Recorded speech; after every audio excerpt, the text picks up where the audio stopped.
Good morning and welcome to Heart in the Matter Farm. This is finally a cool day.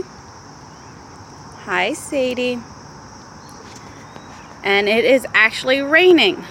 We've had a very busy week. This is the first week of school for the kids. And so trying to get back on the routine of things is a little difficult. And so having 4 kids, getting on the bus in the morning at 3 different times. 2 of them ride the same bus. Good morning, Butterscotch. So yeah, my youngest started kindergarten this year. It's been very hot and we welcome the rain because it has not rained since last week during the fair. And we've had some 90, almost 100 degree weather for 3-4 days in a row. So it's nice that we're getting some sprinkles here.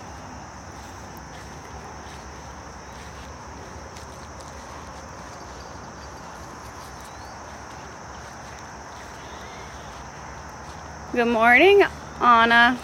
Everybody's fed, even though they think they should get more. I'm surprised these guys are even out because they don't like getting wet. Hi, Lila. Hey, Mary. And Mr. Olaf. Hi, Robin. Robin is the last one of these 4 that needs to get bred. Unless he's already gotten her and I didn't realize it. Because most of the time Olaf likes to do it in secrecy. Right, Mary? So, not sure if I already said this or not, but Mary and Anna were my kids' fair goats from 2 years ago.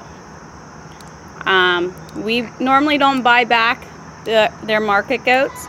But we did not want these 2 to go for meat, go to get butchered. And not too many people were buying females to keep. And we just knew their structure and the way that they looked, that they would be good producers. And they have not let us down yet. They've kidded twice. And both times they've given us nice kids. Maui, which is down here,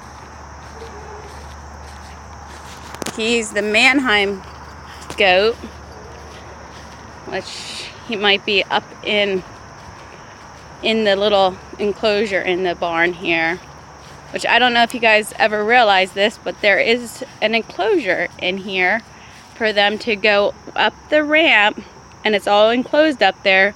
So they have a spot to get out of the wind and stay warm. There's Maui coming out. I don't know if you can see him, guys. There he is. That, and he has a twin sister that's over at our friend's place right now. Those 2 are the ones that were born this year. And so we're very pleased with the way that they have turned out. And of course, you guys all know that Allie, which is in the barn with Chestnut, is Anna's doeling from last year. She was actually born on Mother's Day last year. We'll go over and see her. Hi, Rosie. Allie! She's right there. Got her butt to us. Hi, Chestnut. So, Allie was born on Mother's Day last year. She was a single, and she was very big. I try to pull help the mamas out as much as I can.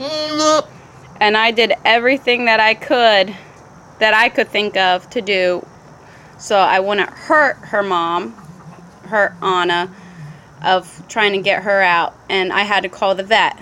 And so the vet came, and together we pulled her out, and she was one big baby. She was at least 10 pounds when she was born, which is very big for a goat. Normally they're between 5 to 8 pounds being born. Most of the time they're roughly around 6 or 7 pounds when they're twins or singles. And hi, Maya. Now, if some wonder why Maya's so skinny, she is a dairy goat.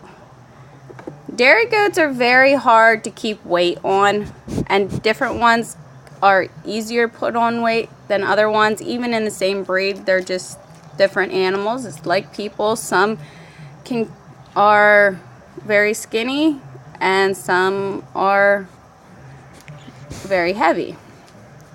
And Maya is one of those that it is hard to keep weight on her to make her look good.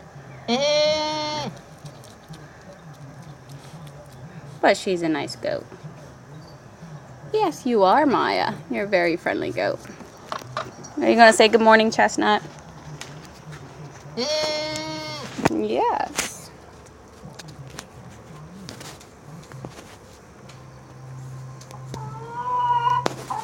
You want to say good morning, Maya? Need to throw you guys some hay down.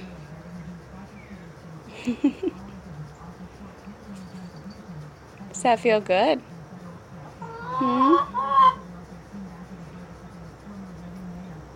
Sure how easy you guys can see this, but this is part of my barn.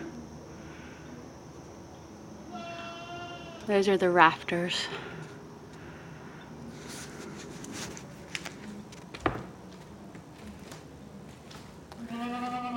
We are in the hayloft area. Right here is about, I think, what is it, 70 some bales, almost 80 bales, I think it is. That will only last us about a month here. So I need to get, and this here is older stuff, so I have to use these bales up. There's about 4 or 5 bales here. That's my hole to throw down into the Maya and Chestnut down below. So I will have to go find some more hay before winter hits and get it all loaded up with hay, so we don't have to get any more throughout the winter. I just love these old boards.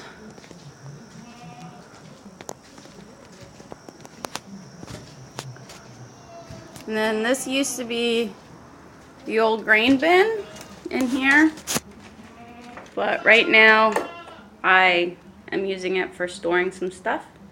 And they took the old dividers out and put more of a floor in, and they put this table in as well. But I'm storing my boxes for the goats for when they kid. These, we put heat lamps on the top of them. You'll see that in January when babies start coming.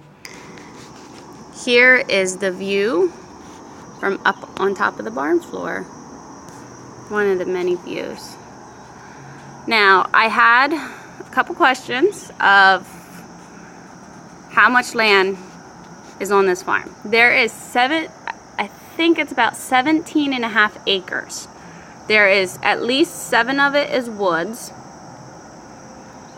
The soybean fields, that's this field and this field, is rented out to another farmer. So we do not use those fields. We are actually renting this property. We would absolutely love to buy it, but we would not be able to afford the mortgage because of all the taxes and stuff like that.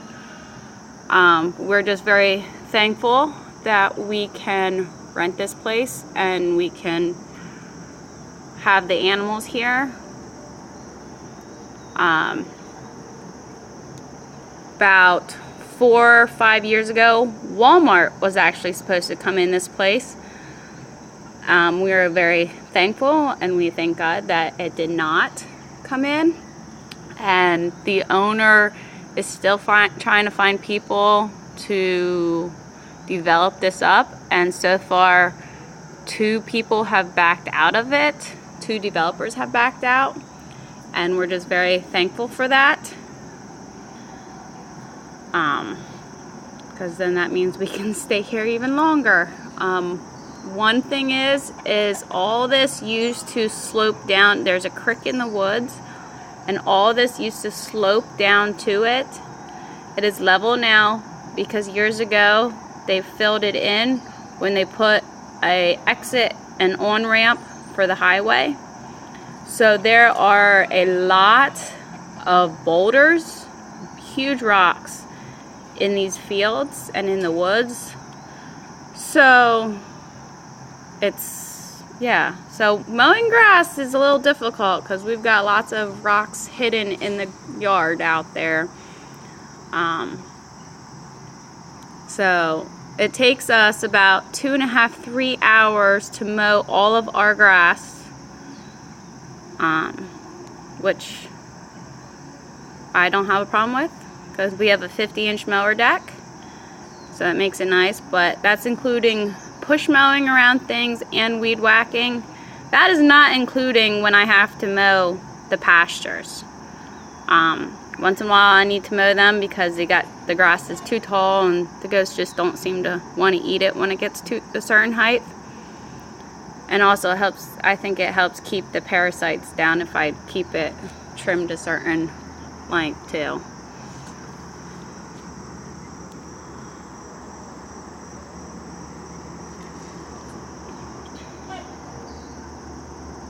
We do see lots of deer.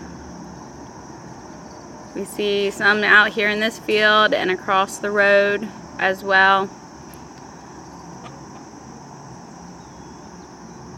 I would love to put fencing up in the woods so these guys can go down, the goats can go in the woods, but like I said, with the boulders, it's going to be very hard to try to put fence posts in. So we're trying to figure out the best way of doing that, and plus we would need to get a solar fencer to do that,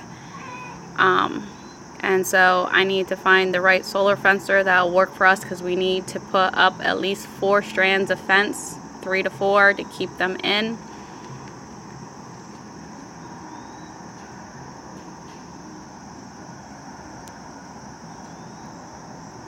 Well, that's it for today. I hope you enjoyed. Please don't forget to hit the subscribe button. Have a great day, everybody.